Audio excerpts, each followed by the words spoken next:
और अभी मैं गुड मॉर्निंग कहने वाली थी, अभी मैं सुबह के फेस से निकली।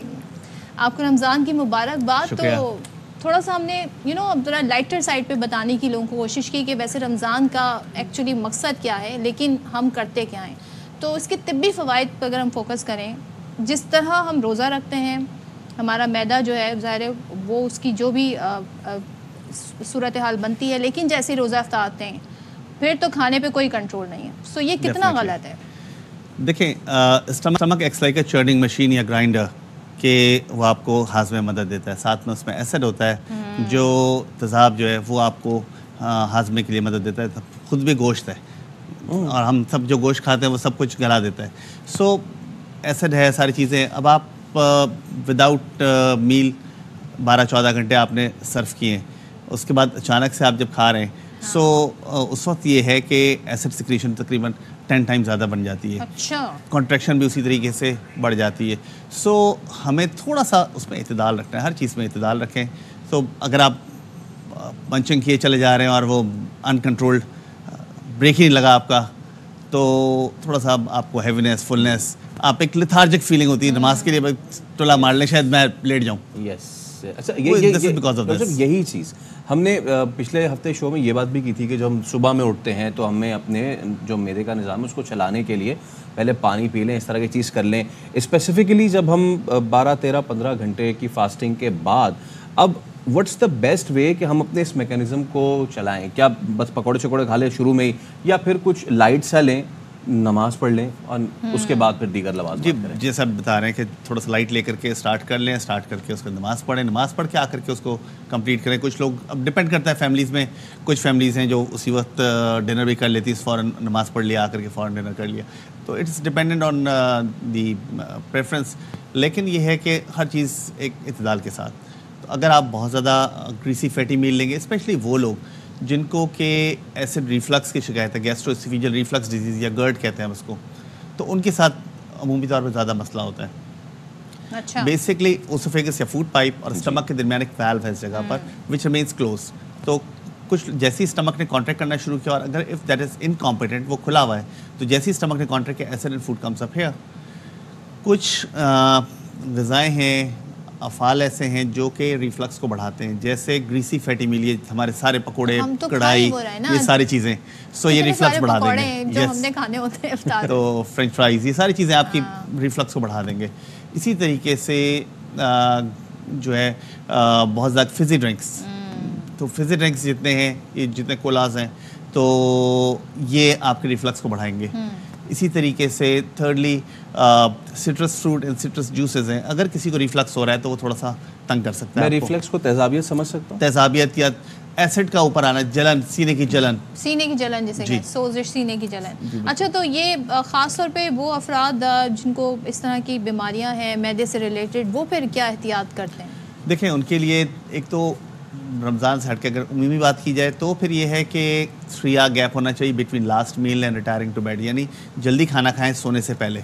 अब अगर हम सहरी का टाइम ले लें, हमारे पास सहरी की आपने नमाज़ पढ़ी, नमाज़ पढ़ के आपको फ़ौरन नींद आ रही थी कि थोड़ा सा रिलैक्स कर जाएं, सो 3 घंटे नहीं मिलते आपको उसमें, उस टाइम में।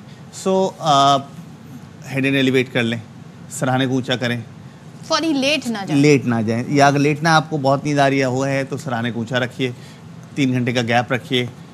कोशिश कीजिए कि अपनी ग़िज़ा में इत्तेदाल कीजिए। अगर आप सुबह को सहरी के टाइम पे कोशिश करेंगे पराठे ना खाएं, प्लेन राइस, प्लेन रोटी ले लें या कुछ और चीज़ ले लें, इस तरह की चीज़, तो थोड़ा सा चूज़ी हो जाए। साथ में गैप रखें, हेड एंड को एलिवेट रखें। सो ये जो चीज़ें हैं ये आपको हेल्प करेंगी आपकी मैदे की तेज़ाबियत को हैंडल करने में। अच्छा, दही का इस्तेमाल बहुत ज़्यादा हम करते हैं, और अब बेस्ट उसका यूज़ सहरी में है या फिर इफ्तार में है?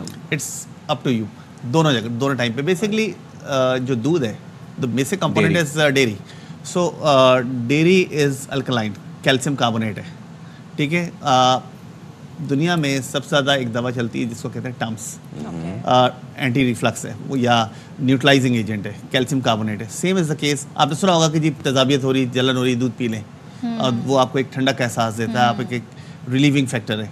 सो डेयरी प्रोडक्ट्स जितने भी हैं ये आप इस्तेमाल करें, उससे आपको काफ़ी, ख़ास तौर पर वो लोग जिनको रिफ्लक्स होता है, जिनको तेज़ाबियत, मैदे की जलन की शिकायत है, उनको काफ़ी उसमें बेस्ट फॉर्म ये है कि जी अगर आपने दही खाना है दही खा लें, नहीं तो आप लस्सी का इस्तेमाल भी कर सकते हैं। लस्सी करें, दूध पी लें, व्हाटएवर। हाँ, सो ये बेस्ट है। तो क्या एहतियात करें? अच्छा, लोग जो हैं अक्सर और बेशतर सहरी में खाना भी खाते हैं लेकिन पानी उनको ये होता है हम थ्रू आउट प्यासे रहेंगे, इतना पानी पी लेते हैं। देखिए आप ऊँट नहीं हैं, आप इंसान हैं। मैदे पे जो है ना काफ़ी ज़्यादा बोझ डालता है, that is also wrong. Yes, तो एक हर चीज़ बात वही है, दीन भी ये सिखाता है हमें। लेकिन ये कोई मिथ है कि ज़्यादा पानी पीने से फिर हमें प्यास नहीं लगेगी, ऐसा होता है? ये हमारा बैक ऑफ द माइंड में चल रहा होता है। बेसिकली आप ज़्यादा पानी पियेंगे, सुबह सुबह आप सारा यूरिनेट करके निकाल देंगे, सो आप उसको रिजर्वायर के तौर पे नहीं यूज़ कर सकते। आपको वो हमारे बैक ऑफ द माइंड में हमने फीड किया होता है कि यार ज़्यादा पानी पी लें।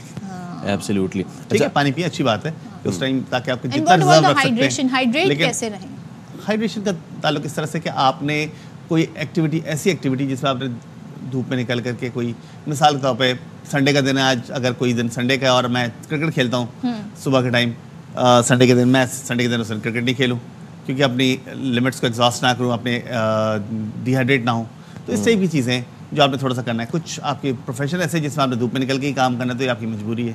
अच्छा, और एक आखिरी चीज़ मैं आपसे ज़रूर पूछना चाहूँगा। एक तो हम फिजी ड्रिंक्स, वो तो हम, लेकिन असल में हम पाकिस्तानी, और जब हम रोज़ा रखते हैं तो इतने बड़े मौजद बन जाते हैं। एक नई चीज़, दूध सोडा, ठीक है, मैं चाहूँगा कि कैल्शियम कार्बोनेट में जब सोडा डालेंगे तो वो आपके मैदे पे क्या असर करेगा, प्लीज़ ज़रा बताइए तो सही। देखिए जी, वो वही वाला काम है जो फिजी ड्रिंक का है, बबल इफेक्ट आएगा, ठीक है, और रिफ्लक्स को ख़राब करेगा। सो बेहतर तो ये है कि भाई आप लस्सी पी लें, आप दूध ले लें, आप सारी चीज़ें कर लें, ठीक है, इंस्टेड ऑफ के जी उस पर सोडा मिलाएं। सो जब हम एक तरफ कह रहे हैं कि फिजी ड्रिंक्स ना लें, कोला ड्रिंक ना लें और इस टाइप की चीज़ें ना लें, तो दूसरी तरफ आप ये करेंगे तो सेम वही इफेक्ट आएगा। तो इट्स बेटर अवॉइड, कभी कभी ले लिया चलता है। Thank you so much doctor Azam Zahid साहब, बहुत शुक्रिया। और